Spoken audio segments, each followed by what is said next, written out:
Hi friends नमस्कार शुभ सोमवार।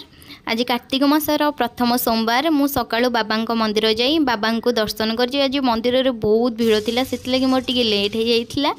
मु एबे भोग रांधिया मुग भाजुची। मुग भाजी सारी ताकू चक्की रे रगड़ुची। रगड़ी जाई करी मुझे पूरा भल भाव में रगड़ी जाई करदेली। जाई कर सारा पर एपटे पानी फुटी आईथिला। मुझे चाउल पकाउची। भात फुटिबा भितर मुझे परिबा गोले दउची। पानी कखारू सारू कदली मुग जाईर डालमा हब ओ भी पड़िबो।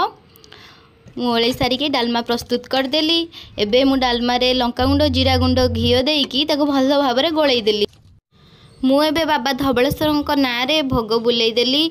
जो भात डालमा तैयारी करथली सेई भोग तापर पादुक पाई मु एबे प्रसाद खाया को बसीगली। जो टेस्ट सोमवार भोग रे थाए आउ केबे भी खाइले मिलेनी। रहुची नमस्कार।